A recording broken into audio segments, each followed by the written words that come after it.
আসসালামু আলাইকুম। ডিম আর আলু দিয়ে এরকম একটা দারুণ রান্না করা যায়, এটা অনেকেই হয়তো বা জানে, অনেকেই জানে না। এরকম রান্না খেতে সবাই খুব পছন্দ করে। খুবই সাধারণ আর কম মশলা দিয়ে আমি এই রান্নাটা করে থাকি, তবে এটা খেতে অসাধারণ লাগে। প্রথমে আমি ফুটন্ত পানির ভিতরে লবণ দিয়ে তারপরে ডিম দিয়ে সিদ্ধ করে নিয়েছি ঢেকে, কারণ লবণ দিয়ে ডিম সিদ্ধ করলে ডিমের খোসা তাড়াতাড়ি ছেড়ে যায়। এরপরে আমি সিদ্ধ ডিমগুলো নামিয়ে তারপরে অন্য একটি কড়াইয়ে কিছুটা সয়াবিন তেল দিয়ে তার মধ্যে একটু লবণ হলুদ দিয়ে দিয়েছি। এরপরে আমি ডিমগুলোকে অর্ধেক করে কেটে নিয়েছি, আর একটা সুতা দিয়ে ডিমগুলো এরকম কেটে নিলে খুব সুন্দরভাবে ডিমগুলো কাটা হয়ে যায় সমান অবস্থায় আর কি।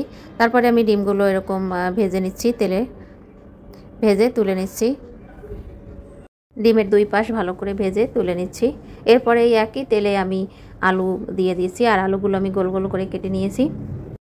আলুগুলো আমি খুব বেশি পাতলা এবং খুব বেশি মোটা করে কাটিনি, মিডিয়াম সাইজের ভাবেই কেটেছি। এরপরে আমি এগুলো খুব ভালো করে ভেজে তারপরে তুলে নিচ্ছি। ব্রাউন কালার করে ভাজার কোনো প্রয়োজন নেই, হালকা ভাজা হয়ে গেলে আমি তুলে নিচ্ছি। এই একই তেলের মধ্যে আমি 2টা তেজপাতা আর 1 চা চামচ আস্ত জিরা দিয়ে দিচ্ছি। এরপরে দিয়ে দিচ্ছি পেঁয়াজ কুচি 1 কাপ। এখন খুব ভালো করে পেঁয়াজটা একটু ভেজে নিচ্ছি। যারা আমার রান্নাগুলো কষ্ট করে দেখেন তাদের সবাইকে অনেক অনেক ধন্যবাদ। পেঁয়াজ নরম হয়ে এলে এর মধ্যে আমি দিয়ে দিচ্ছি আদা রসুন বাটা 1 টেবিল চামচ, আর আদা রসুন বাটাটাও একটু ভালো করে ভেজে নিচ্ছি। এখন দিয়ে দিচ্ছি কিছুটা ফ্রোজেন টমেটো।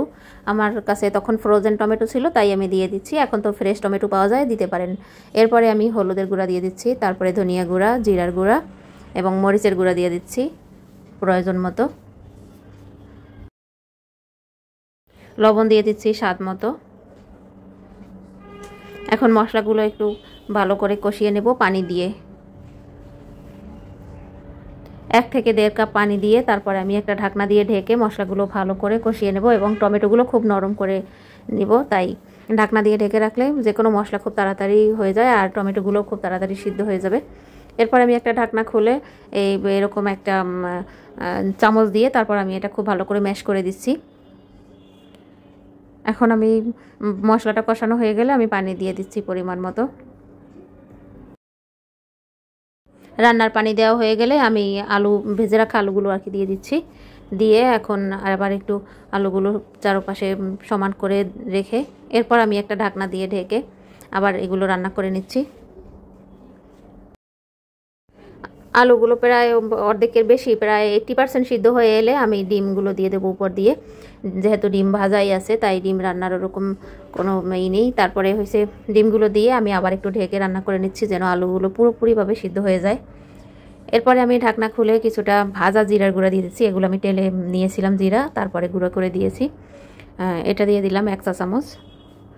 এই তো আমার রান্না শেষ। আর এরকম রান্না অবশ্যই ট্রাই করবেন বাসায়, ভাত বা রুটির সাথেও দারুণ লাগবে। যারা এত কষ্ট করে আমার রেসিপিগুলো দেখে তাদের সবাইকে অনেক অনেক ধন্যবাদ। আমার রান্নাগুলো ভালো লাগলে আমাকে সাপোর্ট করবেন, আমার পাশে থাকবেন। সবাইকে অসংখ্য অসংখ্য ধন্যবাদ। আল্লাহ হাফেজ।